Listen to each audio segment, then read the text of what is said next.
I was having a hectic week basically, and this question at the back of my mind was kind of motivated by considerations of privacy.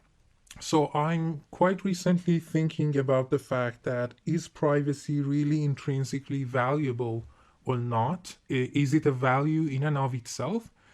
And as I was looking for different articles on privacy, and the reason I'm interested in this is because Kirk Lougheed and others have worked on privacy with regard to axiology of theism, saying that God's presence just fundamentally, violates our sense of privacy as a good. Now, I was interested in that, and I thought to myself, whatever happened to this side of knowledge and knowing in the sense of creaturely epistemic situations as opposed to God's perspective? And I was thinking that it should have some implications for divine hiddenness. And so that's how I ended up doing what I always do, which is going to Google Scholar, putting in the keyword and hitting for the most recent papers, and I got to a paper by Aaron Rizzieri, who's today with me here, and he has a wide range of interests in epistemology and has a fantastic book on epistemology. And because I'm really interested in that topic, I will be hopefully talking to him in the future about that book, because that's really something I care about. He also is interested in metaethics and philosophy of religion and bioethics. Now, today we're here to talk about his recent paper, How to Make the Problem of Divine Hiddenness Worse, which I love the paper. So, but before jumping into that, I want to do what I always do, which is to ask my guests, how did you end up in philosophy, and also what brought you to philosophy of religion also, and yeah, you can give us a background as personal as you'd like. Yeah, no, thank you. Okay, so when I was an undergrad, I was actually a very devout evangelical Christian, and I was in the bookstore one day, the college bookstore, and I had started reading popular level Christian philosophy, that people like C.S. Lewis, Norman Geisler, other thinkers, Ravi Zacharias, just like the popular level stuff.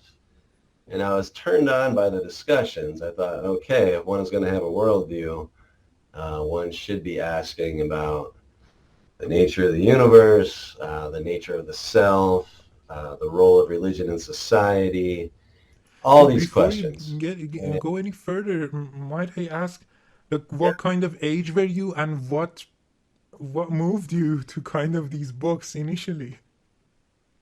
Right. So let's see. So I converted to Christianity right when I was 16. And that phase of my life lasted a good 15 years.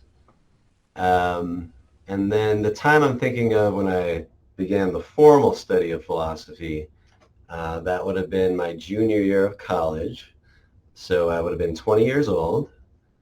And I had been reading the popular level stuff for maybe a year and a half, maybe 2 years, just out of general intellectual interest, running into the occasional person who was doing similar reading and just kind of having that resonate. And then in the bookstore, I read Plato, like an excerpt from Plato in the anthology, and I believe it was from Book One of the Republic, and it had all those themes of soul, virtue, nature. Actually, justice is the main topic in that dialogue. Implications for how you form your character, implications for how you form society. And it was all there, because part of the joy of reading the history of philosophy is it's not as analytic often. Often it is, but sometimes it's not. But what you often get is the big issues are very explicit. The fundamental meaning behind why these questions are important, especially in Plato, it's all laid out. It's very dramatic, kind of exciting. So yeah, I just went and talked to the professor. It was a little bit into the semester. I asked if he would be willing to add me anyway, and he agreed. And yeah, quickly fell in love with analytic analyses of a broad array of topics, but I was most interested in the topics that centered around philosophy of religion, mind-body dualism, grounds of ethics, problems of evil, arguments for God's existence, and that sort of thing. Does this mean that you've also have you changed your mind on these fundamental issues? I'm asking to see, kind of gauging your worldview, if you kind of lean towards naturalism, or not a naturalist but kind of undecided, or unrestricted free agent, I suppose. Yeah. No, I'm definitely an agnostic. I've ruled out for myself the most orthodox versions of the quote-unquote revealed religions. A lot of that's based on New Testament scholarship. I actually don't know much about the Quran or the history of it, but I've ruled out. So yeah, I haven't systematically investigated that. But the tradition I came out of, Christianity, I did do a good bit of reading on the historicity questions.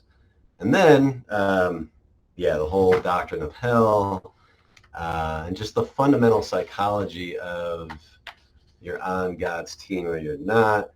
That just seems so, I don't know, unethical, random. We just don't know a lot. So how do we even know what team we should be on? So as soon as the whole evidential agnosticism set in, like, okay, I still might feel Christian, but I realize I can't fully justify this. And then thinking about how intense Christianity is in terms of what's at stake for individuals, the agnosticism itself caused me to disbelieve specifically Christian doctrines, because they just put too much at stake for figuring out stuff in this life, like the doctrine of hell and that sort of thing. And then I had a lot of moral objections, like I'm pro-gay marriage, but fully Orthodox Christian wouldn't be. A lot of political issues. Well, actually, Christianity historically is very flexible on a whole range of socioeconomic issues, so you can always find a home there. But yeah, the patriarchy stuff, I think that was another big log. And again, there's variations of the tradition that aren't as patriarchal, but you're still looking at God the Father, you're still looking at the 12 male disciples, you're still looking at a history of seeing God as masculine. And after a while, I was just like, okay, that's clearly historically conditioned. I couldn't picture, God itself revealing things in that way. A whole host of objections over a few-year period kind of came together, and eventually, at first I retreated to generic monotheism, and then I retreated to a general agnosticism. But I do have a desire to make use of that part of the soul that's religious, and I haven't figured out how to do that. Like, I do find value in something bordering meditation / prayer, but even though I can't completely make sense out of it, I have a lot of those instincts still. I just don't ratify them intellectually as revealing truths about the universe. But on a practical level, I don't fully resist the religious impulses and tendencies, as long as they're not leading to any kind of self-delusion or easy comfort or causing me to devalue anyone. I'm pretty content to just, if I'm in nature and I feel like praising something, like, I'll go with it. Like, I think that's fine. I'm more concerned with the ethical implications. And things like that. That's really interesting. Actually, I have sympathies over there. So let me just mention these two things. The first one is the idea of that we kind of have to open up naturalism to some sort of maybe natural religions. And I'm kind of sympathetic to that approach, meaning that, for example, I give two explicit examples. There is this work that Eric Steinhardt is developing, which is quite fascinating to me. And he has a forthcoming book, I should mention for listeners here also, on atheistic Platonism. He kind of develops the idea that, look, I'm not sure that once we say the traditional arguments for the existence of God gives out or is not convincing, we're done. Obviously, there's more to be done. Like, religion is doing something. It has a function. It figures into traditions, customs that people carry out, the formations of societies, the communities that it has. And also, if you look at the statistics, you see, and it's obvious, that a major portion of non-believers say that they feel awe and a deep connection to nature. And so Steinhardt also has one paper and speaks more about this in his book. I just forgot the title. Oh, Believing in Dawkins, which kind of is a way. So if you're listening, this isn't Dawkins. If you read the book of Steinhardt, it's just heaps and bounds away from that level of discourse. But the main point is he's trying to kind of carve out a space for awe, or maybe asymmetric awe, you know. So you could be in awe of the universe. And I also know, interestingly for listeners, that Graham Oppy is working on a paper quite like what just Aaron pointed out. It's just really close to that. So he's trying to search for a way that you can actually, as a naturalist, and if you know Graham Oppy, he's really a full-blown naturalist. He even is trying to find some way to do that, because I think we have to. I think even naturalists have to. Now, I am a convinced naturalist, but I am not a convinced atheist. So, and I don't think that we can kind of dispense with religions just after traditional arguments for God's existence are done, or even the resurrection, as if the whole religion boils down to these things. So I'm really quite fascinating to see more and more people doing this kind of thing and aiming for this. So that's fascinating to me. Okay, but today we're talking about non-resistant non-belief and divine hiddenness. So let's set up a background and then move into this. So give us an initial understanding of what divine hiddenness is, and maybe if you can, kind of a brief history of how it appears in the literature. Yes. So to my knowledge, the first book-length discussion actually didn't appear until 1993 when J.R. Schellenberg published his book. I'm going to blank on the title, but it's Reason and Divine Hiddenness, that kind of, I know those words are in the title. And he doesn't, it's interesting, he doesn't form his argument in moral terms. He just forms it in terms of not so much given the moral perfection of the deity, but given the loving nature of the deity, and given that if God exists, God would be the highest good for humanity, you should expect everybody to believe that God exists as a precondition, or every non-resistant non-believer should believe God exists as a precondition for entering into some sort of communion with God. And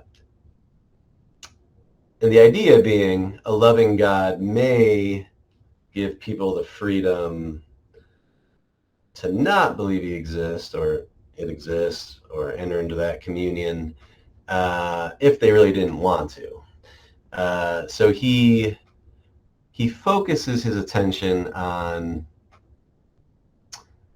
people who would be perfectly open to belief in God, maybe even pursuing some sort of interaction with God, yet their evidence suggests either that they have no idea if God exists, or maybe even suggests God doesn't exist, or maybe even everything in their upbringing points them in a non-theistic direction. So he says this is just all very surprising data on the hypothesis a loving God created us to know us. Historically, there are some precursors, like the one people often reference is Pascal. So Blaise Pascal has this line of thinking where in order to preserve our freedom to know God or not, God remains hidden. It's in the paper. We'll talk about it. Not a great suggestion. But that's historically, that's one of the few direct references you find to the problem. In the 1950s, I think it was, C.S. Lewis wrote a book called Till We Have Faces. That's about the problem of divine hiddenness. And his proposed solution is interesting. It's in order to interact with God, you have to have a face. You have to have a certain level of maturity, a certain level of growing into your own nature before you're prepared to honestly face God. And that might be a decent suggestion, if not for some of the things I bring up in the paper. As a generic suggestion, I think it has some merit. But when you bring in doctrines of hell, and when you bring in people speaking falsely in the name of God, I don't know if Lewis's suggestions hold up pretty well. But there are all kinds of decent suggestions, I think, in response to Schellenberg's argument, because he doesn't build in, if you don't know God in this life, you're going to have this really horrible afterlife experience. And that does help alleviate the problem, for sure. But Schellenberg's an agnostic. He's, he's proposing the problem to defend agnosticism. Right, and just for the people who are listening, if you're interested in the line of defense that Aaron just shared with us, for a more contemporary version of it, you can turn to works by Paul Moser. And to be honest, I'm not really sympathetic to Moser's approach, but he most explicitly, that's the person who is trying to formulate something close to that. And also, if you're looking for critical scholarship on works by Lewis, I think the one that I like is by John Beversluis, C.S. Lewis and the Search for Rational Religion, and also God and the Reach of Reason by Eric Wielenberg has a section on different considerations by Lewis. Lewis is really interesting, and we could dedicate I don't know how many episodes to him. Basically, everywhere I go, Lewis has said something about that topic too. So, yeah, so it's really impressive the range he has had. Oh, sorry, go ahead. Go ahead. I was finished.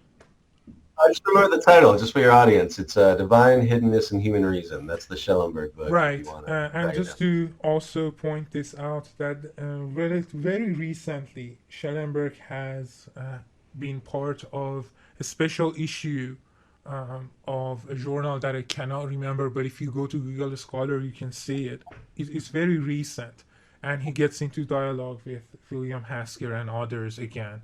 So that's also something that if people want to look at the more recent stuff, they can also explore that. And I've also recently talked to Catherine Sweet and her analysis of account of Eleanor Stump on divine hiddenness. So if that's something you're interested in, you can listen to the previous episode. So that's just for the audience. But we haven't yet gotten into the actual argument in its premise and conclusion form. So can we move on to that? And then you also mentioned an alternative version that you're relying on in the paper. So walk us through that also. Okay. So the only thing I have in front of me is, Charity Anderson, she's an outstanding philosopher at Baylor University. She distills Schellenberg's reasoning into three premises. So I'll just state that, and then I'll say how Schellenberg defends the key premise. So her distillation is premise one: if a loving God exists, then there are no non-resistant non-believers. Premise two: there are non-resistant non-believers. Conclusion: therefore no loving God exists. So premise one is typically the most controversial. So if a loving God exists, then there are no non-resistant non-believers. In Schellenberg's defense is kind of what I mentioned. God wants the best for us. God would be the highest good for us. So we would expect everybody to at least believe, maybe even possibly know God exists, unless they were deeply resistant to the idea. So he gives kind of like a God is the highest good and would want us to be a part of it defense of premise one. He doesn't give too many, and at least not more than in passing, moral justifications of premise one. He just mostly, I think he doesn't do that because the concept of a loving God is more robust than the concept of a morally perfect God. Morally perfect God, it's sufficient that God doesn't violate any duty toward us, but a loving God truly wants what's best. So it probably is the harder challenge in some ways. You would be utilizing Charity Anderson's alternative formulation for your purposes. But then there's this idea which we have to talk about at the very first, because without that the argument doesn't even get off the ground, which is maybe there are no non-resistant non-believers. and also you mentioned this in the paper, but really quickly you just say, look, there are people who say there are no non-resistant non-believers, but then you kind of defer to Stephen Mason's work, which is fantastic. By the way, for people who are listening, he has had a recent book out, Death, Meaning, and I forgot the title. It's a fantastic book. So do read that if you're listening. Stephen Mason's book or work is fantastic. He has a range of articles on problem of evil, hiddenness, and a whole host of other papers. Really interesting. But you defer to that. So could you walk us through your rationale for why you don't find this convincing? Yes. So the people who defend it, at least in the Christian tradition, they tend to be really Calvinistic. So a Calvinist doctrine is you're born not only alienated from God, you're born resisting God, you're born not wanting to know God. So the people I cite, Henry, Tabor, McNabb, to my knowledge, they're all Calvinists who defend that. And the reason I find it implausible is just think of the wide diversity of human psychologies out there. So it's just a probabilistically improbable claim that out of all the non-theists out there, that every single one of them would not want to believe that God exists. This goes against the self-reports of many agnostics. This goes against the searching tendency of those who don't end up as theists. This goes against, then Mason's point is it's actually pretty predictable demographically who ends up a theist and who doesn't based on where you're born, what your family's like, so on and so forth. So if you do these kind of like, it's easy to run counterfactual calculations. Like even if a person, well, let's look at a little, ignore the counterfactual stuff. So given that if you're born in a certain milieu, just your culture will influence you in a way to be receptive to certain ideas. Just take the millions of people in a non-theistic culture. Okay, so it is a little bit counterfactual. Just imagine them being born into a more either Jewish, Islamic, or Christian culture where they just live in a sea of monotheism. Of course, a bunch of them are going to form the belief God exists. I mean, it's sociologically crazy, I think, to think otherwise. So to point this out as another set of reason to think that this is not totally crazy to believe that there are non-resistant non-believers, in fact, is if you think about your own modal epistemology, the most central point seems to be, at least for most theists, is that we don't want to be necessaritarians. So we want to safeguard libertarian free will, and we don't want the distinction between contingent and necessary to collapse. And there go. Basically, the word could have been another way. It could have been the other way. So you could run it as an evidential problem. The fact that this is the data that we have, and it's a contingent one, and could have been another way, it needs an explanation. So even if you don't want, if you don't like the counterfactual point, you could run it as this. But also, it seems to my mind that kind of the principle of charity really cries out here to me personally, because so we know how, for example, like the low-hanging fruits, like the popular apologetic stuff, instead of going and analyzing the more serious ones like Swinburne or or Dustin Cromet, whose work I really adore. So the new atheist would say, look, you're being irrational, you're being delusional if you're a theist. Well, obviously that's ridiculous. We know people who are superior, or maybe even our peers, who have different positions than we hold in really sensitive and controversial issues. But by the mere fact that we are in disagreement with them, I don't think we're supposed to reach the other person's irrationality, first of all. And also the fact that if they haven't been convinced of a certain set of views, that there has to be something wrong with them. So let me just mention this. With regard to the point that Aaron just mentioned, like Tyler McNabb and others, also they are really sympathetic. The Calvinists, God bless them, they are really sensitive to properly functioning, faculties, and also evolutionary debunking arguments. So, but I think even in that sense, we can reverse the whole thing again. So there's a really good book called God Naturalized. And if you're listening, you have to read this. It's a fantastic book. It basically gives you a summary of the cognitive science of religion with regard to epistemology of religion. And it goes in quite detailed analysis showing how you can't have properly basic arguments, formulating different debunking arguments. So, I mean, both camps can play this game.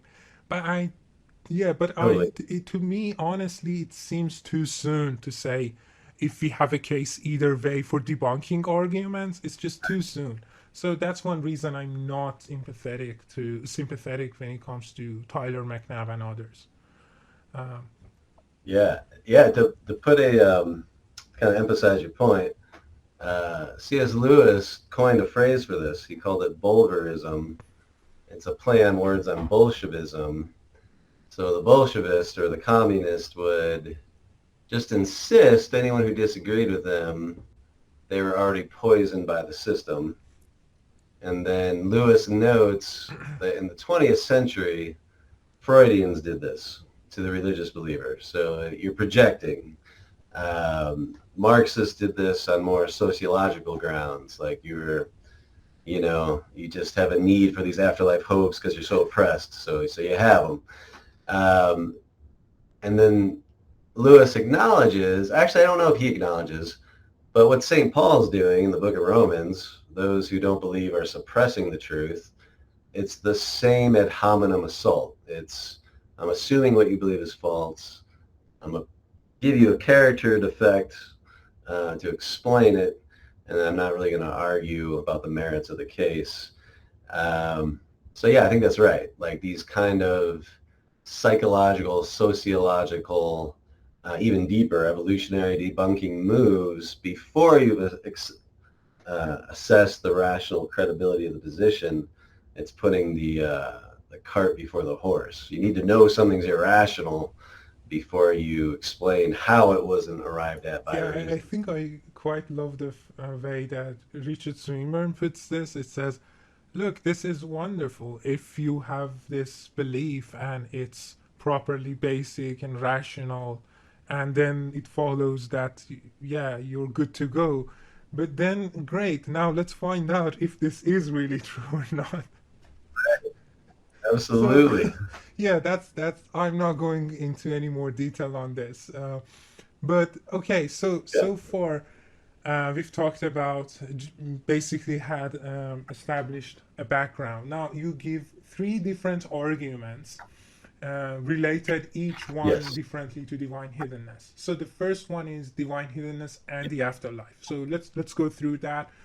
Walk us through the argument, and then also you mentioned that why you're not focused on theism simpliciter, which is I think this is really important. So also could you make this bolder for us so we can understand why your main focus goes beyond theism simpliciter?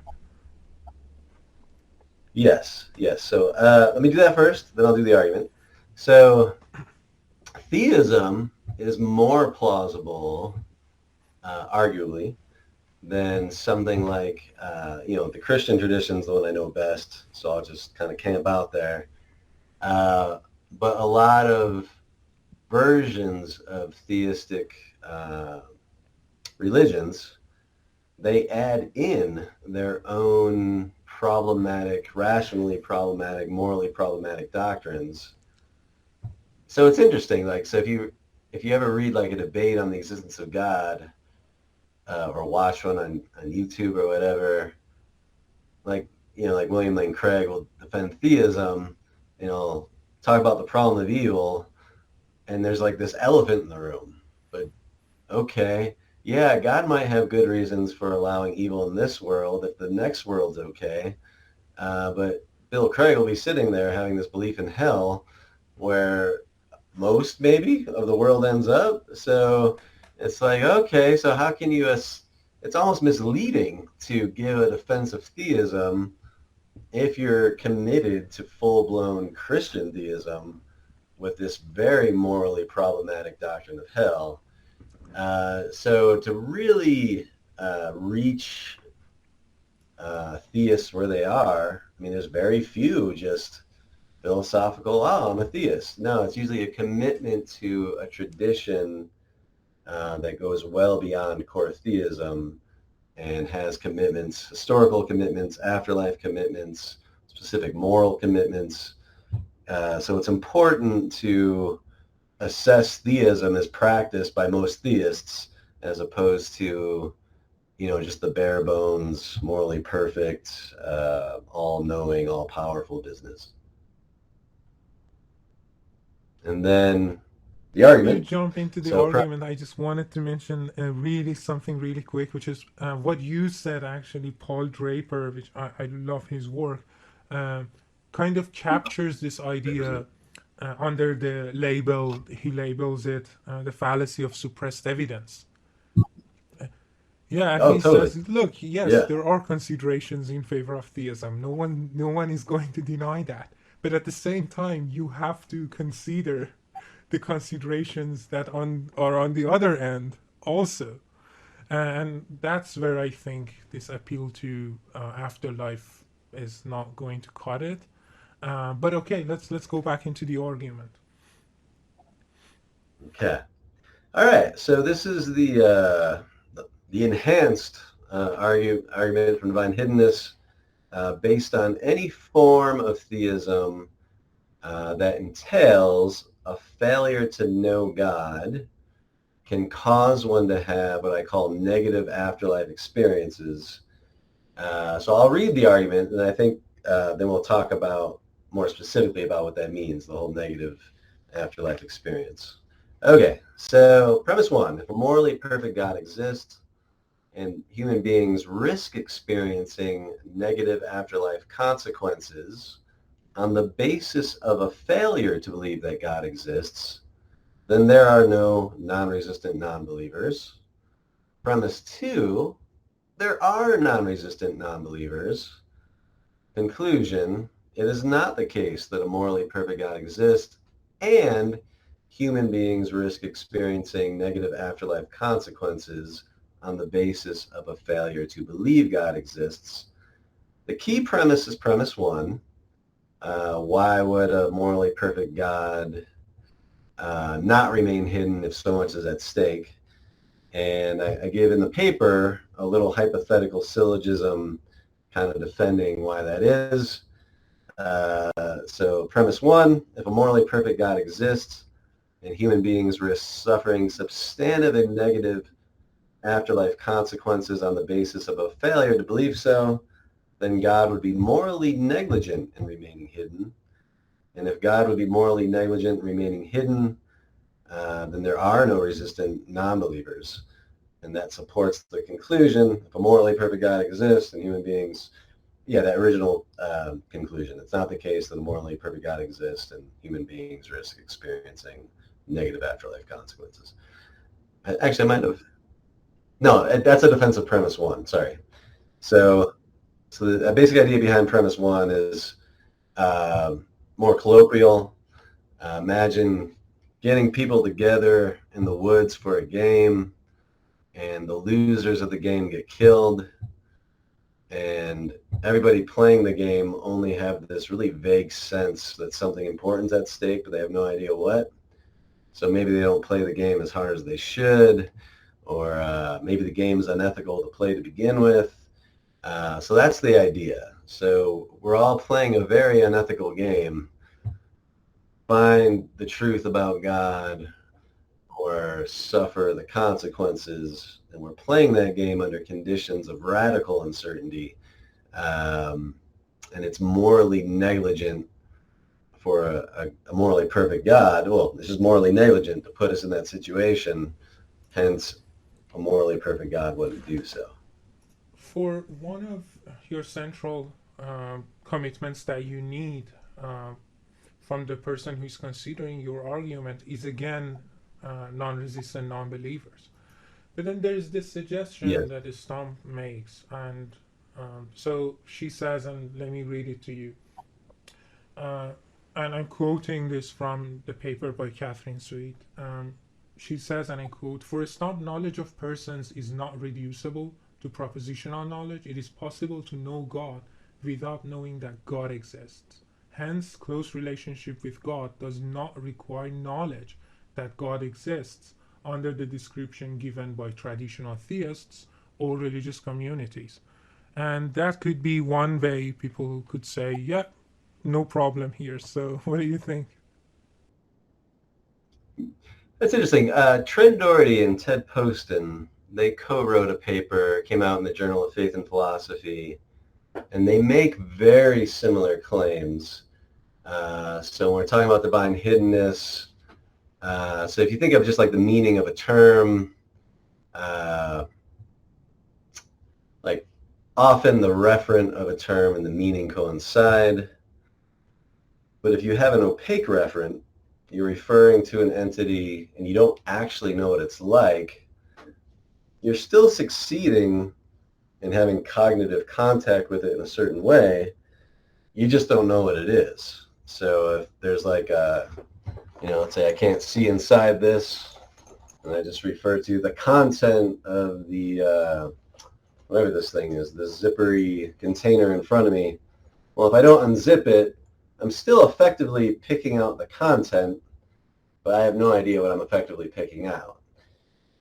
Now, in the context of this argument, a lot of these traditional doctrines of hell, the idea is, in the most traditional version, if you just don't know the propositional truth about who God is, came to earth, atoned for your sin, the whole Christian story, then you're in for a negative afterlife. And even on some softened hell hypotheses, which we'll get to, failure to know at least the moral nature of God and what God requires in terms of your own character formation so that you would be open and capable of knowing God, that is going to involve some propositional content It wouldn't be enough just to have maybe like a vague mystical sense that there's a deity out there, or maybe even to have really intense mystical experiences, but you don't get the sense that there's anything required of you in that experience. Right. So if a lot is at stake in knowing propositional truths about God, then this kind of opaque connection, it's not really going to help resolve that It problem. also seems to me that it has a high cost to it. Like you want to predicate some sort of probability observations that you have, and you want to transfer it from your own epistemology and predicate that to God. But if there's this disconnect here, that seems to be problematic, the transferring of the probabilities in the direction from creaturely epistemic situations to God.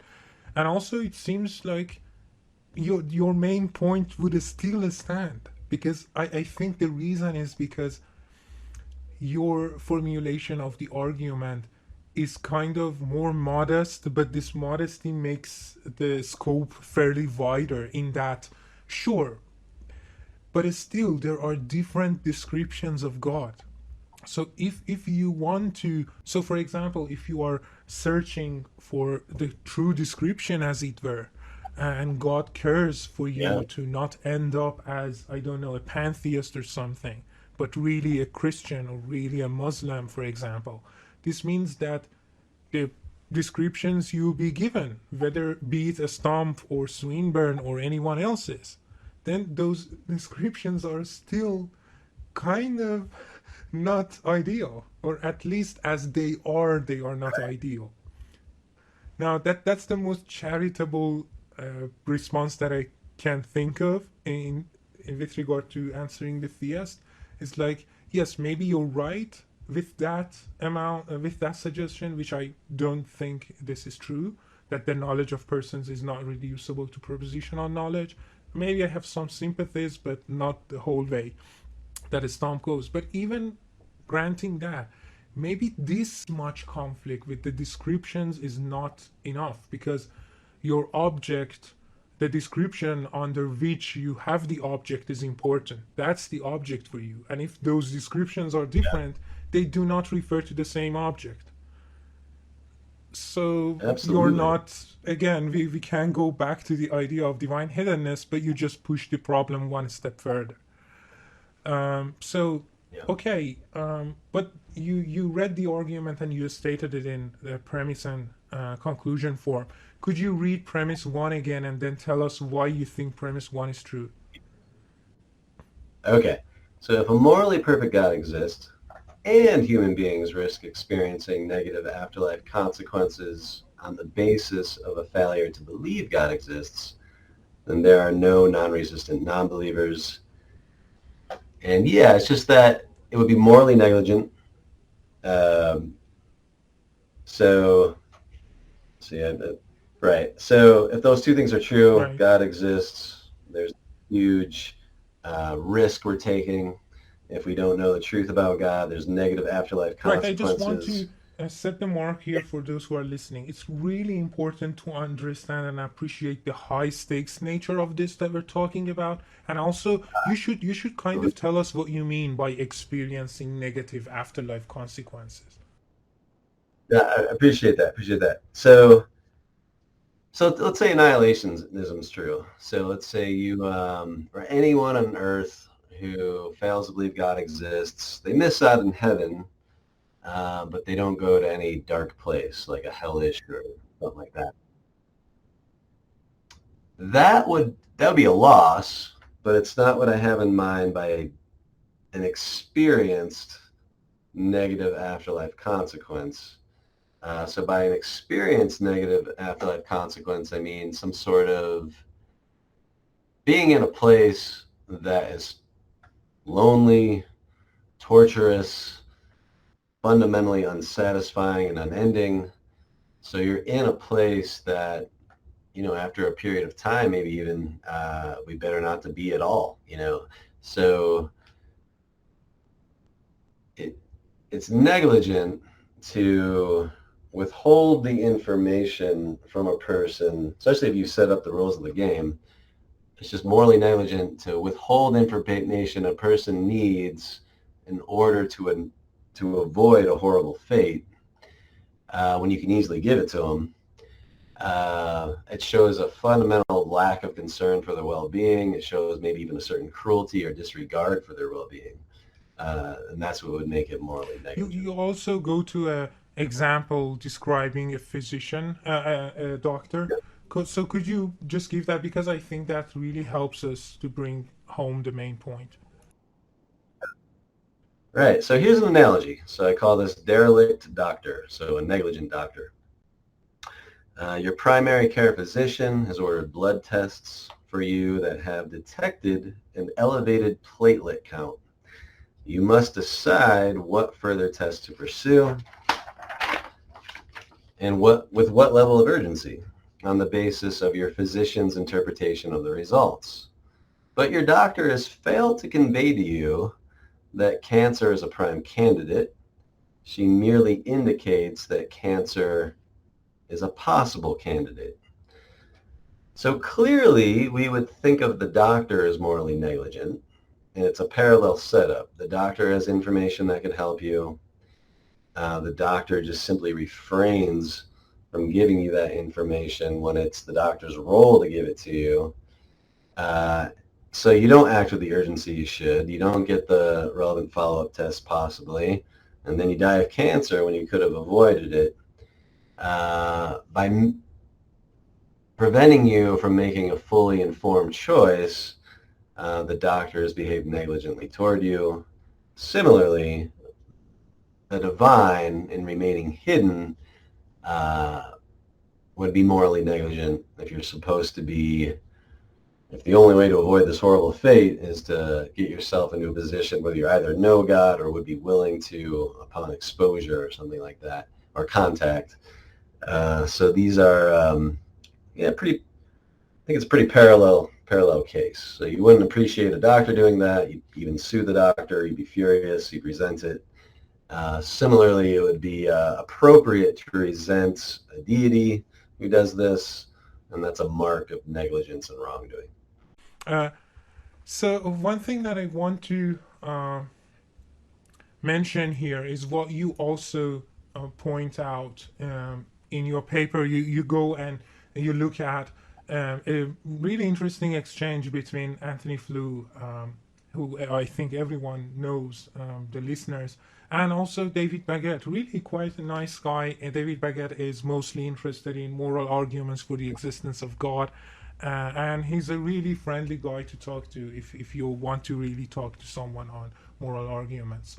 And he kind of makes these points that, look, what about, as he's talking to Anthony Flew, is like, okay, what about what Pascal said? Maybe there has to be some sort of hiddenness for God to kind of be away from us. Now, this has been cashed out in other terms like divine humility, or there are some other accounts close to that in the Islamic tradition. But the point is, in response, when thinking about this, Flew has something like this to say, that he says, look, if the stakes are really that high, like eternal torture, then surely that person would do anything to keep people out of the danger of going to hell. And that will be imperative. Now, I want to say, I understand this. And you obviously are kind of sympathetic to the point that, more than sympathetic, I should say, to the point that Flew is raising, but you also go on to consider two other versions of modified hell hypotheses. But I just want to flag this here and get your thoughts on this as well. I think this is just could be as easily run without hell of any sort, or at least problematic versions of it.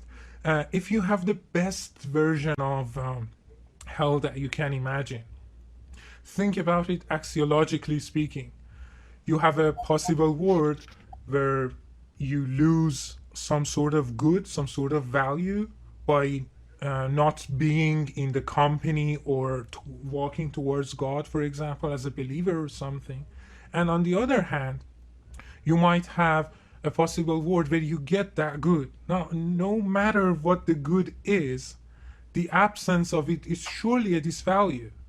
So that's why I don't kind of care when it comes to hell. Now, I understand the motivation of relying on hell to motivate the point. But even if hell didn't Right. exist, still knowing God and having God is an additional good. It's arguably, we've been told, it's the best good and the most valuable good of all. So axiologically, you could say this isn't the best of all possible axiological situation that you could have had, and given that the stakes are so high for this axiological good for you to have it, why is it good? Well, because you want to have more of what's good, like if you're rational. So it doesn't seem to me to kind of rob it of the motivation, as long as you have some sort of tendency and you lean towards some sort of more realism, or you care about values in that sort. I think the relatively recent systematic treatment of axiology of theism could help and motivate this point another way. Now, this is half cooked, but I have to get your thoughts on this. So what do you think? I don't think we really need the hell part. It's just that there are some goods, maybe specific to Christianity, and forget about even the afterlife. It just robs you of accruing some kinds of goods or values in this life that maybe helps your moral character or your community, or you exercise your free will and it helps to build, it could be a soul theodicy going on here to kind of help your characteristics to form. So what do you think of this? Yeah, so when you look at Schellenberg's formulation of the problem in terms of God's loving nature, I think your axiological version fits hand in glove with that. So if the idea is God loves us, ex hypothesi wants what's best for us, then it is surprising, regardless of the afterlife, that we don't know God. But if we're dealing with a morally perfect being, and such a being merely needs to do right by us, not violate any duty God has toward us, it's always a thornier question in ethics. So what we must not do to each other is pretty clear. Rape, torture, kill, steal from, punch in the face. But on the more positive side, more positive goods, what do we owe each other positively? What do we need to supply each other with so we can have a good life together? That's a murkier, less delimited area of ethics. And I think it's even murkier with the God of theism, because God can, it's interesting. So does God owe us? Let's say there's no afterlife. In this life, is God duty bound to give us the beatific vision, the full picture, or as much as we can handle of what the divine is like so that we may benefit? Or is God merely obligated to give us the opportunity for a good life here, figuring in some sort of libertarian free will? Is God, I don't know. Now, when you bring in facts about evil and suffering in this world, you could run all kinds of combinations of examples. So we do live in a world where there's rape, torture, suffering, oppression, all this horrible stuff. And okay, if God creates us, it seems like if there's no afterlife working out of the higher good that justifies this, and you have to appeal to this life goods, well, there's not going to be enough of those unless we know God in this life. That seems correct. Either to prevent our character from deforming, or to step in, or be being way too cruel to each other. So yeah, I do think there are all kinds of possibilities for formulations of the problem, given other assumptions about the afterlife, such as there isn't one. And yeah, but if there isn't one, it does make the problem of evil in this life just overwhelming. I mean, because it's clearly we don't live in a world where everybody is treated according to the minimal standard of decency. And it's clear that God could prevent that, ex hypothesi. So yeah, no, I do think you can toy around with different combinations of assumptions. And I would just want to flag this here that we could use what Paul Draper calls the meager moral fruits approach and motivate this. Religions are supposed to have moral fruits for you, values for you. And if the values are really that special and good for you, such that you're losing out on something that is really valuable, then there has to be some sort of considerations that motivates you to consider this or not.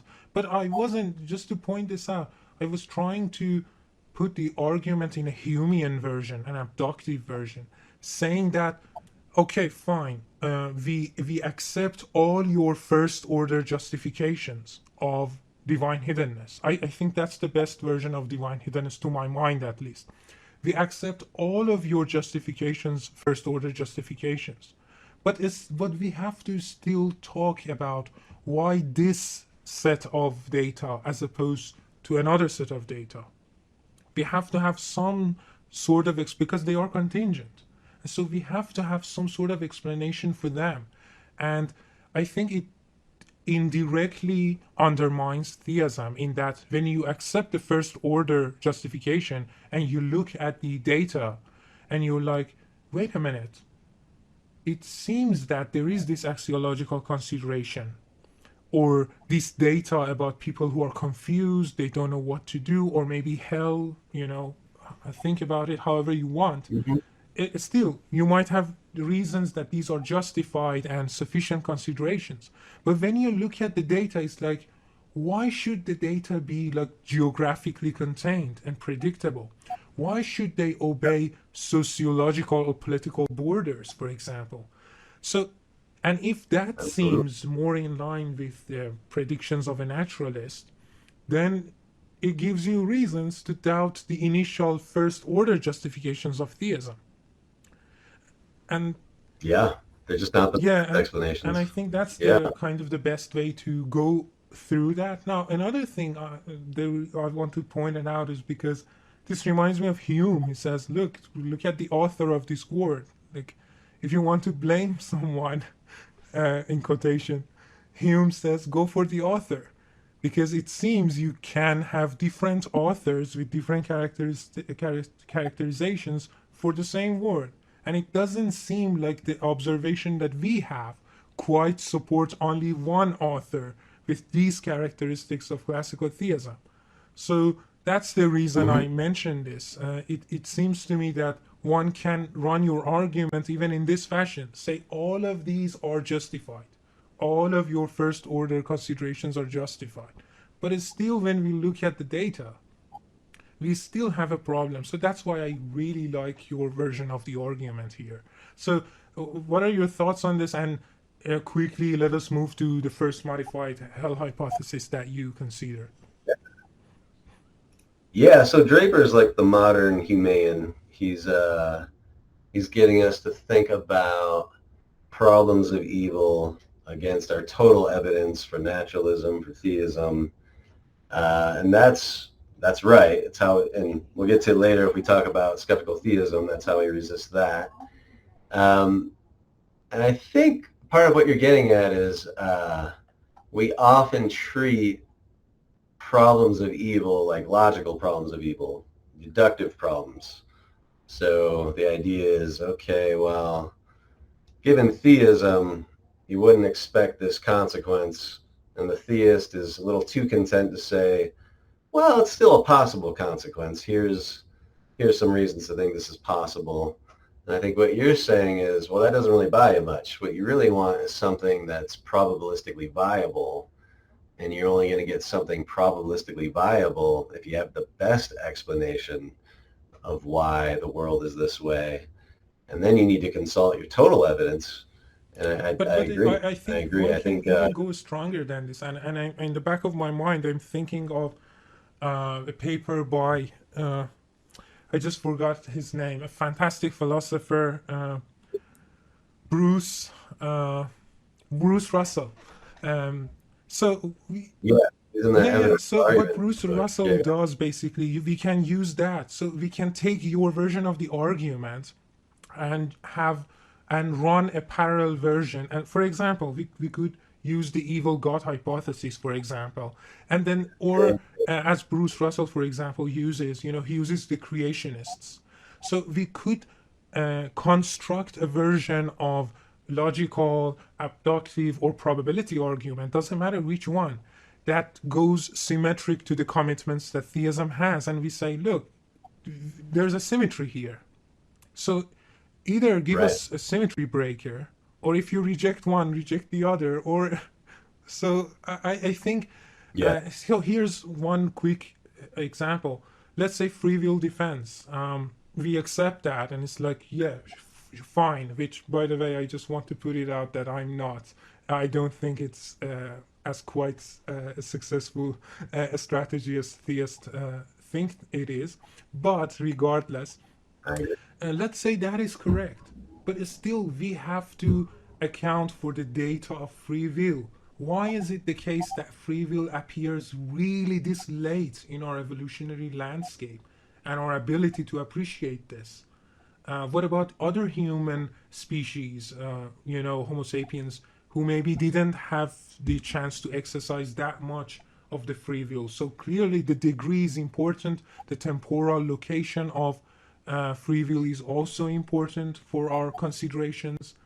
And so, which means that, again, we could say maybe you're right about the free will defense and the deductive argument failing. But it seems you're not quite done, because when we consider the data, the second order data, we have reasons to doubt the value of free will in the first order justification. Absolutely. Okay, so I'm sorry, that was a bit of a tangent. So let's move on to the modified hell hypothesis, the first one and the second one that you have. Yeah, they're actually similar in certain key respects. So I think we can Okay. maybe cover them together. So the first hypothesis is, well, okay, maybe in the afterlife, everyone will be before God, and they'll get a chance then to either be with God or not be with God. And the second hypothesis is, well, actually, I guess we'll take it one at a time. That'll be easier. Okay, so the problem with that is our decisions now shape our character. Our character shapes what we're capable of believing, trusting, desiring. So as long as there's any causal connection to how we end up before we die and the likelihood of making good choices in the afterlife, divine hiddenness is still an issue. Because if, let's say, I grew up as a Buddhist and I spend my whole life trying to extinguish desire, and then I end up in the afterlife and I'm presented with a God who wants to offer me fulfillment of desire beyond my wildest imagination, it would be very hard for me not to see that God as maybe like a devil or a temptation, or to just fundamentally devalue what's being offered, because I've spent my whole life training myself to think, wow, that's the enemy of contentment, to have these wild desires. Or take another case. Let's say under conditions of hiddenness, I also suffer in my personal relationships, so I'm not particularly trusting by the time I reach the afterlife, and maybe the idea of being loved is searingly painful. Well, that's going to impact any kind of invitation to enter in communion with a loving divine God, and might result in my or in one's rejection of such an offer. So yeah, I don't think So even if you freely, in some sense, in the sense of having informed consent in the afterlife, choose a miserable afterlife experience, whether or not you make that choice, how you make that choice is still influenced by how your character formed in this life. And if your character forms under conditions of ignorance regarding the divine, counterfactually, that could have turned out very different. Let's say you become extremely selfish. So you're in the afterlife, and yeah, you can know God. You just have to be humble, repent, say you're sorry, do all the things that you're now too corrupt to do. Yeah, well, that could have been prevented if you knew God in the prior life and knew what was at stake. So that's the idea behind the first modified hell hypothesis. Yeah, divine hiddenness is still going to cause, it's still negligent because it still sets you up for bad choices. And the second hypothesis is C.S. Lewis's idea that it's actually similar to the first, except it's not all at once. It's like maybe as we transition to the afterlife, we continue to progress along a certain trajectory, and that trajectory will either be toward God or away from God, but on the assumption that if it's away from God, it still involves some sort of suffering or bad place or loneliness or, something, and loneliness is truly wretched over long stretches. So same idea. Well, you're still set along a trajectory in this life, given what you know. So even if there's an afterlife working out of that trajectory, maybe with a little more light, maybe not an all or once decision, but something that endures, God's still negligent, right? Because we're set up for failure even in regards to making that future choice. Right, and I have a lot to say, but I just have to pause for us to get at the end, and then I will go to what I want to say. So, you state that one needs to be a universalist or an annihilationist if one wishes to escape the clutches of the argument in this section. I've already talked about why I'm kind of hesitant to even grant you that. And I think we've already covered that enough. So just one thing that I want to flag here is this. Imagine, consider Pascal's wager. Consider, practically speaking, you have high stakes to make a decision. Your evidence is not good enough. I'm getting ahead of myself to the realm of epistemology and practical encroachments, but bear with me. So consider you have really high stakes. Obviously, it's high stakes games, eternal torture and stuff like that. So, or pick your favorite model of high stakes afterlife. It seems to me that if it is high stakes, there is two things you can do.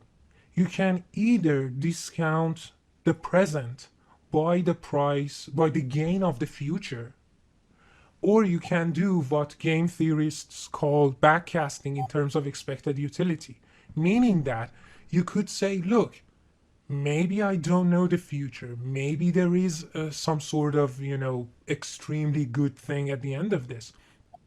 But what about the past? It seems that there have been cases in the past that religious communities or religious individuals, and I'm not talking about just your average religious individual, I'm talking about really people who are informed and have dedicated themselves to these, have over and over again been confused about this. They have failed to reach a consensus towards each other.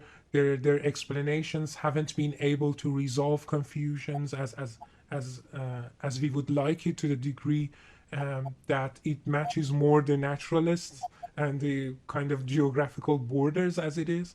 So we can kind of backcast and say, epistemically speaking, I'm emphasizing this again, I'm not talking about objective probabilities, I'm talking about epistemic probabilities. We could say we're backcasting, as it were, and we're saying that considering the history of our failures in terms of analyzing different accounts and of divine and our knowledge of it, it raises our confidence just enough to epistemically at least doubt the fact that there could exist this infinite utility at the end of this. So it's not the fact that there could be this infinite utility or not. We're not disagreeing with that. All we're saying is that the case in favor of it existing in light of our backcasting expected utility calculations seems to tell us that we shouldn't be that hopeful that it does exist, or that if it exists, it's really high stakes. Because if it was high stakes, then our backcasting shouldn't give us the result that, look, these confusions, what about these failures? So maybe it isn't high stakes, because if it was high stakes, there would be no negligence, as it were. So what do you think of that before going on to your second argument? Yeah, so it wouldn't be nearly as high stakes if there were no negative afterlife consequences. So I agree with that. Like, I do think theism is more plausible than theism But plus I hell. was saying this in the traditional sense. Hell exists and it is high stakes. Right. But when we backcast in our history, we see cases and data that tell us revelations has failed, there's confusion, people can't disagree about the truth, and this kind of gives us epistemic reasons that maybe it's not high stakes, because if it was high stakes, the confusion wouldn't be as high. Yeah, no, I agree with that. I think, right. So if you're reasoning according to the logic of there being a morally perfect God, and then given that a morally perfect God wouldn't put us in a high stakes situation under conditions of uncertainty, then it's highly probable that we're not under those conditions totally. So I think you could use, even if one didn't think divine hiddenness undermined core theism in a robust way, one could still think it undermines core theism when attached to a number of auxiliary hypotheses. Yeah, no, I mean, even Paul Moser, right, who says maybe God wants people to be in this kind of situation to kind of develop their characters and get ready to and develop the humility needed to come to God. So maybe that is correct. But what this argument of backcasting this idea could show is that, yeah, maybe this is correct, but this temporal consideration, the interval just seems really long for this confusion to go on. I see. Okay, so you're saying a bad track record of success in relation to a variety of goals, getting clear on what God wants, actually becoming humble. This implies that these are bad strategies. So like with Moser, sure, you could say we're in the dark to become humble. Well, look around. Not a lot of Okay, we humble will people come out to there. that at the very end. Because I have a lot to say, but I want to get to this part. I love the second part. I think this is like the most innovative part of your paper, and it was really quite interesting to read, which is divine hiddenness and the moral argument. So initially you said that, look, my argument is kind of different from Schellenberg, because Schellenberg has this set of expectations, and I want to put the argument in terms of moral considerations. So walk us through the connection between the moral arguments and divine hiddenness. Okay, good. So, right. So maybe I'll just begin with all right. So moral arguments try to show, take some dimension of morality, often the notion of having categorical duties to others. And that datum, we have categorical duties to others, duties whether we care about them or want them or not. And maybe there's an advantage that a theist has over a non-theist or a naturalist, just to pick someone specific, in explaining why we have such robust duties, even when they go against our self-interest, so on and so forth. Like, okay, so let's go with that. Let's say there's something to a member of the family of moral arguments. Maybe there's something to that member. The best explanation of robust moral duties to others that appear to the conflict of self-interest is, well, they don't conflict with self-interest, because if you do the right thing, your character forms in a certain way, and you get all the divinely showered goods in the afterlife. Okay, so let's let that be our model of a moral argument, and let's say you can't give that good of an explanation of categorical moral duties otherwise. I actually don't think that's true, but let's just say it. Okay, so that's the backdrop. So let me give the argument. So if there's a successful moral argument for theism, then God's decision to remain hidden prevents human beings from making sense of morality, or at least an important component of it. If God's decision to remain hidden prevents human beings from making sense of morality, then God's decision to remain hidden is morally negligent. Why? Because we would just have such trouble justifying moral behavior to each other. The next premise, if there's a successful moral argument for theism, then God's decision to remain hidden. Oh yeah, we did that one, is morally negligent. If God's decision to remain hidden is morally negligent, then God would have a good reason to not remain hidden. And then the conclusion is, if there's a successful moral argument for theism, then God would have a really good reason not to remain hidden. So morality is super important. It's what keeps societies from just sinking into utter chaos.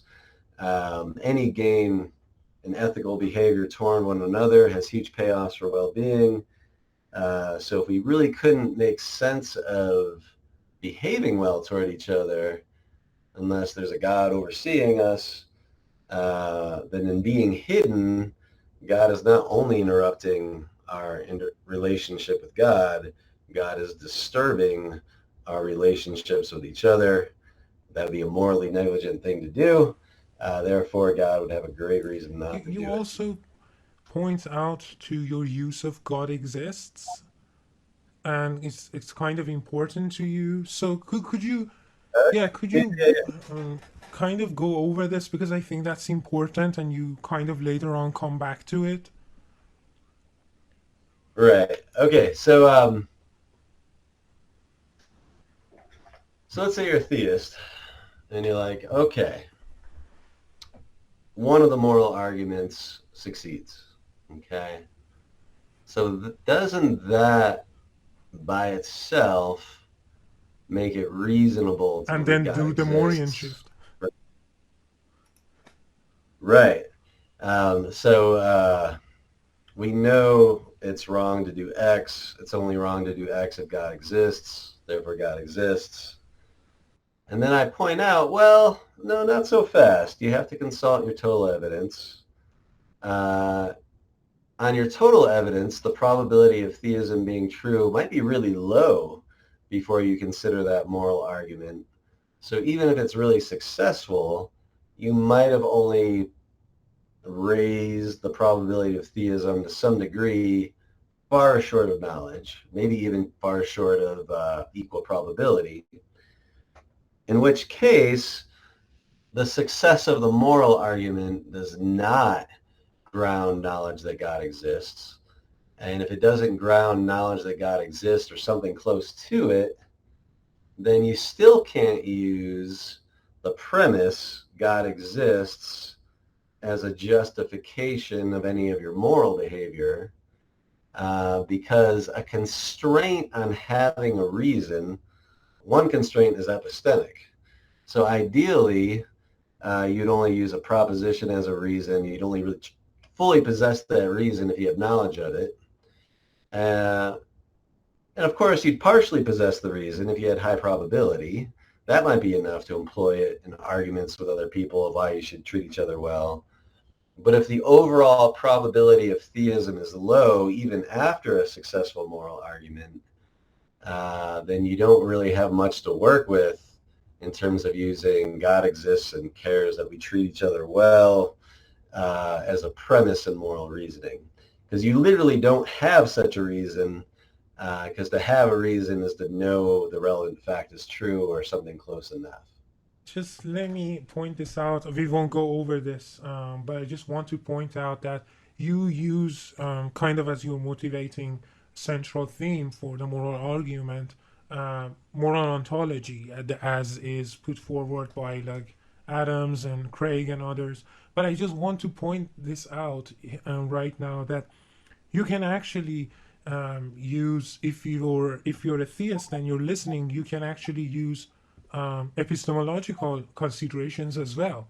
So I know that for a fact that Dustin Cromet, and I've already said I like his work, really intelligent philosopher, young, and I love his work. He kind of says that, and I think he's right, that look, we're past moral arguments that are focused on ontological foundations of morality. We have so much non-theistic models going around that I don't think it's problematic.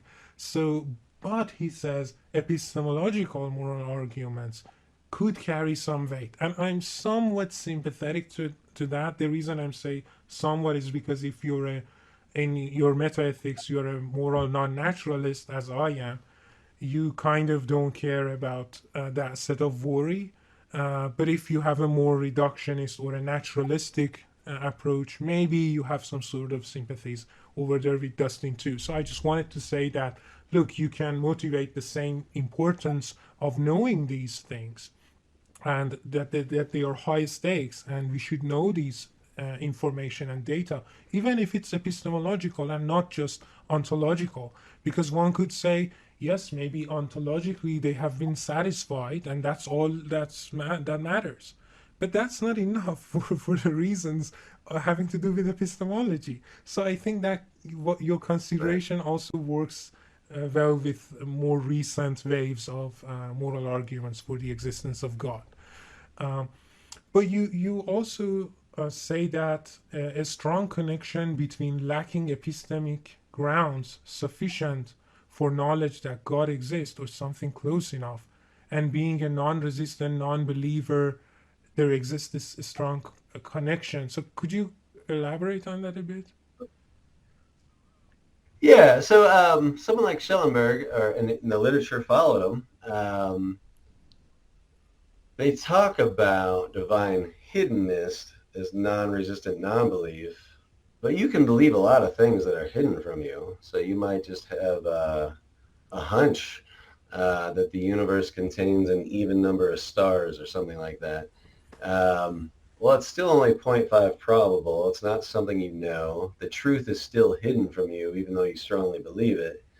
So it may even be more appropriate to frame problems of divine hiddenness in terms of ignorance, the absence of knowledge, as opposed to the absence of belief. Right. So you go into quite some detail about premises 4 and 2.6. So if you can, let's go through them because I think that would be nice before moving on to the final argument of your paper.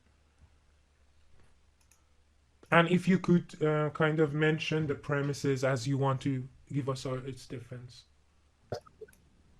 So premise 4 is, if there is a successful moral argument for theism, then God's decision to remain hidden prevents human beings from making sense of morality. So that's just analytically true. So what a moral argument for theism tends to do is say, here's this part of morality, maybe categorical obligation, and we can only make sense of it on the hypothesis God exists. So failure to know God exists would result in some confusion about that part of morality. Premise 5 says, if God's decision to remain hidden prevents human beings from making sense of morality, then God's decision to remain hidden is negligent. Well, again, if you're contributing to moral chaos directly entails losses of flourishing for many people, often enough. So if you're doing that on a global scale, you're definitely doing something morally negligent. Premise 6, if there's a moral argument for theism, successful moral argument for theism, did I repeat myself? So I'm just completing the hypothetical syllogism. I'm putting premises 4 and 5 together. So together they entail, if there's a successful moral argument for theism, then God's decision to remain hidden is morally negligent. And then, right, so that's just puts that hypothetical syllogism of 4 and 5 together. And then premise 7, if God's decision to remain hidden is morally negligent, God would have a good reason not to remain hidden. Yeah, God's a morally perfect being. Morally perfect beings are motivated to not be morally negligent. So ex hypothesi, God has at least a prima facie reason to avoid any form of moral negligence. And then finally, just closing another hypothetical syllogism. If there's a successful argument for moral theism, God would have a good reason to not remain hidden. Right, so is there any of those premises you want a little more elucidation So of? I think we are good shall we- enough to kind of move on. But Okay. what I just want to mention here is that even if there is a moral argument which is successful, Aaron already told us why this wouldn't be enough to say that, look, then it seems that God is not hidden. Because of the senses of God exist that we've talked about. So is this something you want to talk about, or are we good to move on to the next? No, I think we're good. So one more thing. So even if you had, right, a good moral argument for theism, that's not the only evidence we have in relation to assessing the likely character of the deity. So God's actions, just like any other person's actions, are also part of that data. So if hiddenness results in all these other bad consequences, that's grounds itself to distrust the deity. So there might be counterbalancing evidence against the goodness of God, even if one of those moral arguments works, just based on general problems of evil. Yeah, I would just say if you're giving us moral ontology, you still owe us some account of moral epistemology that could be congruent with the data that we're seeing with divine hiddenness. Okay. Then the final thing, which is quite interesting and kind of brought to my mind the idea of backcasting, was this divine hiddenness and evil done in God's name, which is your third argument. So let's move towards setting that up, because you kind of start to set this up before going up to the argument. So yeah, could you walk us through that? Yes, and I forget if I gave I did give so here's a formal statement. Put it right at the end of the section. So if a morally perfect God exists, then she would provide clear moral information preventing the conscientious from doing evil in her name or being duped by those who do. God has not provided clear moral information preventing the conscientious from doing evil in her name and being duped by those who do. Therefore, a morally perfect God does not exist. So the idea here is it's one thing to remain silent.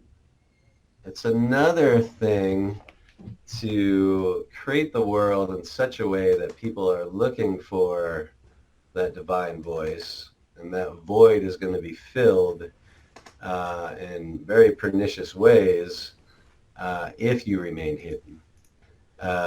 So maybe, can I go into that, the possible world scenario at the beginning of the section? Okay, so picture a possible world where God is silent. As in our world, people have inclinations to believe in divine beings that are grounded in patterns of thought and feeling which persist at the species level. Yet the human inhabitants of that world are unlike us in a couple of important respects. First, they rarely claim to speak for God. The idea of knowing the mind and will of a God who may or may not exist strikes the residents of this world as presumptuous. The dominant cognitive religious attitude regarding God's specific nature and will is agnosticism. Dogmatic attitudes and the projection of one's own desires, whether they be fair or foul, onto the divine will are both rare and viewed as an oddity. Hence, these tendencies never reach a critical mass that enables them to deeply penetrate a culture. Furthermore, people with normally functioning faculties do not have religious experiences in which pernicious moral impulses and convictions are endowed with a numinous quality that the subject takes as a sign of divine approval. In a world inhabited by such creatures, God remains hidden without creating a theological power vacuum ripe to be filled by any person of power or charisma who undertakes to claim to speak for God. The contrast with the actual world is clear. Here such a power vacuum does exist, and it has been filled in deleterious ways throughout human history. So that's the idea. Give the following combination is pretty deadly. We tend to form religious convictions even in the absence of evidence. We tend to have these kind of religious experiences at the species level where we'll feel strong conviction, feel like God is speaking to us, even to do the most pernicious things. I use the example of American slavery with Frederick Douglass. He has a lot of quotes talking about how at least one of his masters, slave owners, became even more cruel after converting to Christianity, and it was out of this like sense of righteousness, the sense that God wanted this slave owner to be particularly harsh with the slaves. And this person was like a leader in the local church, widely respected under a number of guises. So this is the exact sort of thing that God would have a special reason to prevent. You know, if you're going to create a world and remain hidden from it, maybe don't create the world containing creatures that are going to form pernicious beliefs about the divine anyway. You just wouldn't expect that from a morally perfect deity. Right, it's just one thing to be silent, but there's another thing to kind of keep being silent in the face of Right, imposters speaking in your name, and when the stakes are high also. But also the fact is, if it's in your name, surely you'll be bothered to do something about it. exactly. Now, Yeah. here's this also, you say that you use imposter to kind of draw out this kind of plausible moral principle that I just gave, which is, look, if you're morally perfect and you care about basically your image in the mind of others, and how you are being perceived, and it's important for divine hiddenness and stuff like that, then it seems like it is, you kind of give you can give a moral commitment that, look, there has to be some kind of pushback, something this person does to kind of rectify the damage as it was done, or maybe not let it happen initially as much as it has happened. But this also reminds me of another way that one could maybe motivate the same line of thought, which is again Stephen Mason's paper on ordinary morality, which is has to do specifically with the skeptical theism, but we will come to that at the very end. What I just want to focus is, look, there are just some commonsensical moral commitments and plausible moral principles that maybe we hold prima facie and it's commonsensical to us. And it doesn't seem like it will be a far jump from those commitments to the ones that you're putting out. Now, could you just make it explicit what is the plausible moral principle that you Yes. have in mind? And then just state the argument so we can wrap this third Totally. section up. So the principle, I just call it imposter. If a being knows others are systematically operating under a claim to her authority in ways that reinforce their morally pernicious or evil ways, and she could easily dispel such a claim, then she ought to. And I argue for this by analogy. So imagine you work for a Secret Service organization. So I just use the CIA of the United States. You have a special encrypted passcode that enables you to access a server, which serves as a platform from which you give orders to other agents. When these other agents receive these orders, they are highly motivated to comply because you are the authority whom they trust to guide their actions. Your passcode has been hacked, and a cabal of rogue agents is sending orders to your agents. These orders serve to promote the destabilization of democracies and install oppressive regimes in their place. Over time, the original members of the cabal recruit replacement rogues. This second generation of rogues do not know they are rogues. Unlike the original rogues, who are aware of their own disingenuity, the second generation firmly believes in both the legitimacy of the causes they inherited and that they really do have the authority to speak in your stead because they received the authority from you. This sincerity of conviction makes them even more convincing and dangerous than their predecessors. Aware of what is happening, you fail to take the necessary steps to counter the rogues, even though it is within your power to do so. You persist in issuing the occasional legitimate order, but your agents cannot tell which orders are from you and which are from the imposters. Over time, moral chaos flourishes. So that's supposed to be an analogy of someone who could easily prevent disinformation that's taken as authoritative and as a license to do bad things, and they don't. So clearly they're doing something morally negligent, probably understates it, but at least morally negligent. Right. So just to wrap this section up, let me read the argument for: if a morally perfect God exists, then she would provide clear moral information, thus preventing the conscientious from doing evil in her name or being duped by those who do. God has not provided clear moral information preventing the conscientious from doing evil in her name or being duped by those who do. A morally perfect God does not exist. So that's the argument. Now, the reason I'm kind of speeding this up is because I want to get to additional considerations, because in the paper you say, look, I'm introducing the argument and I'm not claiming like this is a knockdown or something like that. It pending future analysis from the theist. So, okay, let's do some of that here. And it's starting with the skeptical theism. So it seems to me that for all of them, one can utilize skeptical theism. So let's first get your thoughts on what about a skeptical theism. Right. So I think, So I think Draper, so in that collection, The Evidential Argument from Evil, which is very agenda setting for discussions of the problem of evil,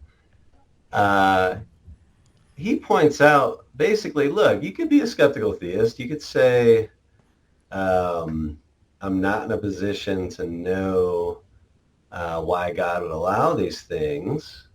Sure. But that next step, therefore, the fact that I don't know doesn't count against the theistic hypothesis. Well, that can't be right, because what you're admitting is that the theistic hypothesis lacks explanatory power in relation to that data. So as long as there's rival theories that explain the data better than your theory, you're still at a probabilistic disadvantage in relation to those theories, at least in relation to that data. So I think that's the general problem with skeptical theism. It's better at handling something like logical problems of evil than probabilistic versions. Even William Rowe's version, where he says, take the deer burning in the forest. Okay, well, I don't know why God does this, but and then Stephen Weikstra says, well, even if God has a good reason, you're not likely to know it. Okay, so even if God has a reason, I'm not likely to know it. So the fact I don't know it doesn't significantly reduce the probability of theism. I mean, that always struck me for some reason as somewhat plausible. I don't know if I could say why exactly in relation to Rowe's version of the argument. But then Draper came in and just said, look, no, you're admitting there's no explanatory power here. So here's some competing theories that can explain it. There's an indifferent deity. There's no deity.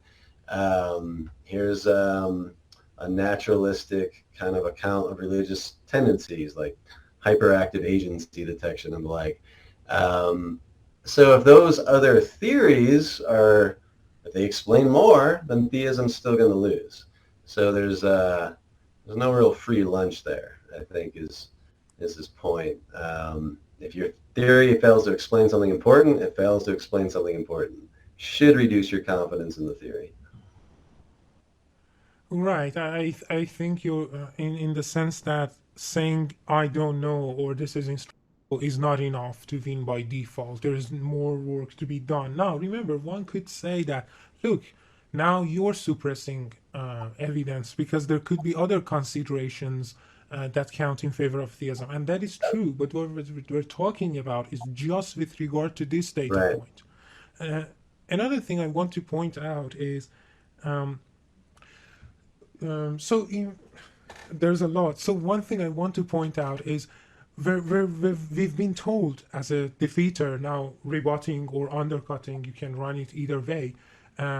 There are arguments for why the success of science could be taken as support for methodological or ontological naturalism.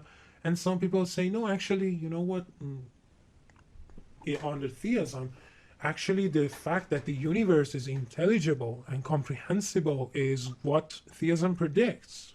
Why shouldn't theism predict this? And then that's kind of seems in a tension with me in a moral aspect, because if you look at the moral universe, the universe morally, it seems that this is not the case under theism, given a skeptical theism, because the universe is morally made to be not intelligible to us or comprehensible to us, which kind of seems surprising to me. That's one thing that I want to say. And another thing is, there's this paper, I was searching quickly for it as you were concluding your thoughts, by Robert Bass. I hope I'm pronouncing his last name correctly. And I love this paper. It's called Numerous Instructable Evils, or Many Instructable Evils. So inscrutable evils. So basically, his main point is, now this is really crude, but I have to write it again. If you have, even in the crude version, I think to your point is really important with what you're doing. Remember, we have 3 different arguments here. So you are free to say skeptical theism just undercuts all of them, or at least gives us, enough confidence to reject all of them. But then here's the important question. How many significant points of data regarding evil you could say you don't know without losing your explanatory scope or your probability Absolutely. domain? Now, this might seem like something that you've already talked about with regard to what Draper is doing, but this is actually a bit different. What I mean is this. Let's say I'm taking my cue from a paper by Mike Almeida and Graham Oppie on evidential problem of evil. Let's say this is the case that they talk about the rape and torture of a 4-year-old girl or something. And they say, surely our moral commitments, or as Stephen Mason says, our ordinary moral commitments tell us that we should prevent this. This should be prevented. And yet, if you're not preventing this, then you owe me a response. In the same way that if there is an earthquake, for example, and people are dying, why should I go and help these people if my ordinary moral commitments are not to be trusted? Because there might be some greater good that if I were to prevent this evil, it wouldn't happen for them. So I think this is just way too problematic for all 3 of them. Absolutely. Now, maybe there is some other way. Perry Hendricks, a young Christian philosopher, says that, you know what, actually it's more fine-grained than that even. He says that, look, these kind of evil, like evil data X, has explanation Y. Evil data W has explanation Z. And it's like, I'm not sure if that could be correct. It seems to me like really zooming in.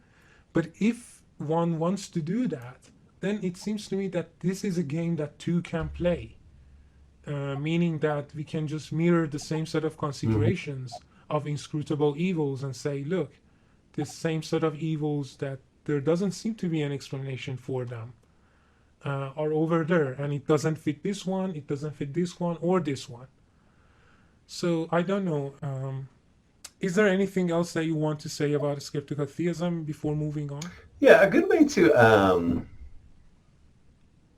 think about doubt in an interpersonal context is via the notion of trust. So if you just think of it that way, it's like, okay, does seeing people speak falsely in God's name a lot, rationally, is it reasonable for me to lack trust that there's a loving being that lets that go on? And I think asked that way, it's like, clearly, yeah. I mean, you're at least going to be agnostic, right? So even if you had a really good moral argument, so let's say your probability of a moral deity existing starts out high because like the moral argument's like really good. But then you look at the world and you look at how God interacts with the world and you start to think, wow, should I trust such a being? Like what would that even mean to trust a being that allows this? Like, how is that even psychologically possible? How am I supposed to work that out? Yeah, I think viewing it through the framework is distrust rational. I think makes the intuitions a little clearer. Like you wouldn't, and that I think Meisen's point, like when other people violate ordinary morality, you don't trust them. So when God does it, it just seems like a tall ask. Be confident theism's true, given all the stuff that goes on down here and, and God's lack of consistently comforting even the people who are suffering. I think it's pretty intuitive. Of course, you need more than intuition, but it's pretty intuitive that rational distrust is acceptable. Now, we could even run the same point much, much more modestly, I think. We could say, look, just with regard to hiddenness, and these three formulations that you have, we could say at least just with these three, it seems that you have to reduce your confidence somewhat. This is the most modest that I can put it for theism. Now, another thing which I wanted to put this is this. The worst thing that the theist can do is to say all of these could be solved by a skeptical theism or all of them are inscrutable. The reason I'm saying this is because Nevin Kleiman-Haga has a fantastic paper. It's fantastic. That actually shows why if you hold this position, you have to end up with agnosticism. Now, I agree. I mean, like intuitively, like I've thought about that before too. Like it's a fine line between to not end up with agnosticism, you have to be able to hold, I know that God is good and therefore has all these reasons, but I haven't the foggiest idea what any of them are. I don't know. I mean, not having the foggiest idea what any of them are should cause you to doubt there are any. So how does one retain knowledge that there are these reasons when we can't literally figure any of them out? I don't know if that's a similar angle taken in that paper, but I've thought about that question. Like, shouldn't the skeptical theist at least be willing to say, sure, we're staving off total defeat here, but yeah, you got to be agnostic. Yeah, I think there is. Now I won't go on talking about the skeptical theism, but at least it seems to me that with regard to these considerations, it's not enough just to appeal to skeptical theism. Now, what I wanted to run by you is what about non-axiological, I don't want to say goods, but non-axiological conditions. So, for example, think about temporal considerations, right? And you could say that maybe the import of their value is not such that the temporal consideration itself is valuable, but rather it is a precondition for the values that would obtain. So, for example, let's say I'm I'm a Muslim. I believe that Islam is true, but really Christianity is true. And I leave, for example, Iran behind, and I'm in Italy, and I'm studying, and I come across, for example, Catholicism, and I'm like, oh, transubstantiation has a lot going for it for some reason, and it's like okay, and Thomism also seems to me to be like really cool. So let's give it a shot. It seems that this is correct, but this good obtains that I come to Catholicism. But the fact that merely I have changed my geographical or temporal situation, being like 15 years old and then moving to another temporal interval where I'm like 35, for example, this is just a precondition, like Moser thinks about it, that I am still maybe not a non-resistant, a non-believer, but there is a good if I endure this period of doubt and things like that and research.